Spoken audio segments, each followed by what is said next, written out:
নমস্কাৰ ষ্টুডিঅ'ৰ মজত মই মিনহাস আজি মৌন অমাৱস্যা আৰু মৌন অমাৱস্যাৰ দিনাই মহাকুম্ভ মেলাত সংগঠিত হৈছে অঘটন ৰাতিপুৱাৰ ভাগতে অৰ্থাৎ ৰাতি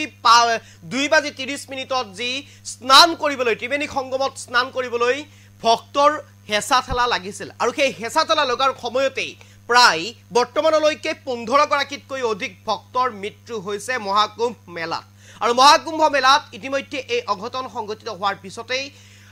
মোতায়েন কৰা হৈছে অত্যাধিক হাৰত পুলিচ প্ৰশাসন CRPFক আৰু এই সমগ্ৰ ঘটনা সন্দৰ্ভত ইতিমধ্যে প্ৰতিক্ৰিয়া ব্যক্ত কৰিছে প্ৰধানমন্ত্ৰী নৰেন্দ্ৰ মোদীয়ে এই সমগ্ৰ ঘটনাৰ বুজ লৈছে 15 গৰাকীতকৈ অধিক ইতিমধ্যে ভক্তৰ মৃত্যু হৈছে এই মহাকুম্ভ মেলাত আৰু এই মুহূৰ্তত সবিশেষ লইবৰ কাৰণে চেষ্টা কৰিছো আপোনালোকৰ বাবে এই মুহূৰ্তত সবিশেষ লইবৰ কাৰণে চেষ্টা কৰিছো প্ৰয়াগৰাজৰ মহাকুম্ভ মেলাত ভয়ংকৰ দুৰ্ঘটনা মহাকুম্ভ মেলাত সংঘটিত হৈছে ভয়ংকৰ দুৰ্ঘটনা পদবিষ্ট হৈ 15 গৰাকীতকৈ অধিক ভক্তৰ মৃত্যু আনহাতে চিকিৎসালয়ত মৃত্যুৰে যুঁজিছে কেইবাগৰাকীও ভক্ত বৰ্তমান সময়ত কেইবাগৰাকীও ভক্ত ইতিমধ্যে চিকিৎসালয়ত মৃত্যুৰে যুঁজি আছে আহতসকলৰ ভিতৰত আছে অধিকাংশই মহিলা আৰু শিশু ইতিমধ্যে প্ৰাণ হেৰুৱাব লগা হৈছে একাংশই ইতিমধ্যে সংকটজনক অৱস্থাত হাস্পতালত ভৰ্তি হৈ আছে আৰু বৰ্তমান সংকটজনক অৱস্থাত চিকিৎসালয়ত ভৰ্তি কেইবাজনো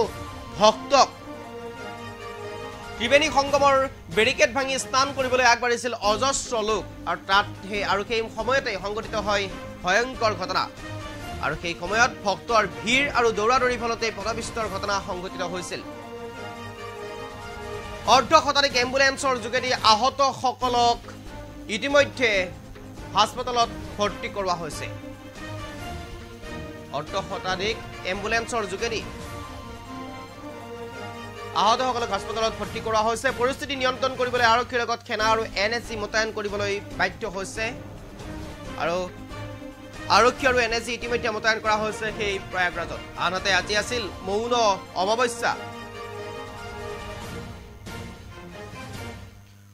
অমাৱস্যাৰ দিনাই এই ভয়ংকৰ ঘটনা সংঘটিত হয় আৰু আজি স্নান কৰিলে আটাইতকৈ পবিত্ৰ বুলি গণ্য কৰা হয় মৌন অমাৱস্যাৰ দিনা স্নান কৰিবলৈ হেতা পৰা লাগে ভক্তৰ কিয়নো আজি মৌন অমাৱস্যাৰ দিনা স্নান কৰিলে আটাইতকৈ পবিত্ৰ বুলি গণ্য কৰা হয় কিন্তু মৌন অমাৱস্যাৰ দিনাই স্নান কৰিব নোৱাৰিব এতিয়া ভক্ত ইতিমধ্যে বাধা আৰোপ কৰা হৈছে আজিৰ দিনটোত মৌন অমাৱস্যাৰ দিনটোত বাধা প্ৰয়োগ কৰা হৈছে আৰু আজিৰ দিনটোত প্ৰায় 15 কোটি লোকে স্নান কৰাৰ সম্ভাৱনা আছিল বিপৰীতে ভক্তসকলক বসন্ত পঞ্চমীত স্নানৰ বাবে আহ্বান আখৰা পৰিষদৰ বসন্ত পঞ্চমীত স্নান কৰিবলৈ আহ্বান জনাইছে আখৰা পৰিষদৰ ফালৰ পৰা এই ঘটনাক লৈ ইতিমধ্যে দুখ প্ৰকাশ কৰিছে প্ৰধানমন্ত্ৰী নৰেন্দ্ৰ মোদীয়ে এই মুহূৰ্তত সবিশেষ লইবৰ কাৰণে চেষ্টা কৰিছে মহাকুম্ভ মেলাত সংঘটিত হৈছে ভয়ংকৰ অঘটন পদবিষ্ট হৈ 15 গৰাকীতকৈ অধিক ভক্ত ইতিমধ্যে মৃত্যু হৈছে চিকিৎসালয়ত মৃত্যুৰে যুঁজি আছে প্ৰায় কেইবাগৰাকীও ভক্ত আহতসকলৰ ভিতৰত অধিকাংশই মহিলা আৰু শিশু ইতিমধ্যে গম পোৱা গৈছে বৰ্তমানে সংকটজনক অৱস্থাত চিকিৎসালয়ত ভৰ্তি কেইবাজনো ভক্তক ত্ৰিবেণী সংগমৰ বেৰিকেড ভাঙি দৌৰাদৌৰি কৰাৰ সময়তেই ত্ৰিবেণী সংগমৰ যি বেৰিকেড আছিলে সেই বেৰিকেড ভাঙি স্নান কৰিবলৈ দৌৰাদৌৰি কৰি থকাৰ সময়তে এই পদবিষ্টত মৃত্যু হয় কেইবাগৰাকীও ভক্তৰ আৰু ইতিমধ্যে অৰ্ধশতাধিক এম্বুলেন্সৰ যোগেদি আহতসকলক প্ৰেৰণ কৰা হৈছে হাস্পতাললৈ আৰু পৰিস্থিতি নিয়ন্ত্ৰণ কৰিবলৈ আৰক্ষীৰ লগতে সেনা আৰু NSC মোতায়েন কৰিছে আনহাতে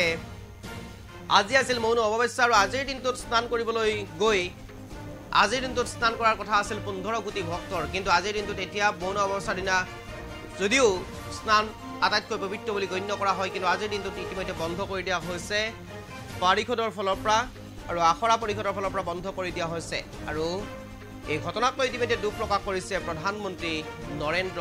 মোদীয়ে নিশা 2:30 সংঘটিত হৈছে এই পদবিষ্টৰ ঘটনা আৰু যিহেতুকে 5 নিশা স্নান কৰিবলৈ ত্ৰিবেণী সংগমত উপস্থিত হৈছিল কোটি কোটি ভক্ত আৰু সেই সময়তে এই সংঘটিত হয় এই অনাকাংক্ষিত ঘটনা ইতিমধ্যে অসমৰ এগৰাকী যুৱকো ভক্ত মৃত্যু হৈছে এই প্ৰয়াগৰাজ কুম্ভ মেলাত এই মুহূৰ্তত সবিশেষ লইবৰ কাৰণে চেষ্টা কৰিছো আপোনালোকৰ বাবে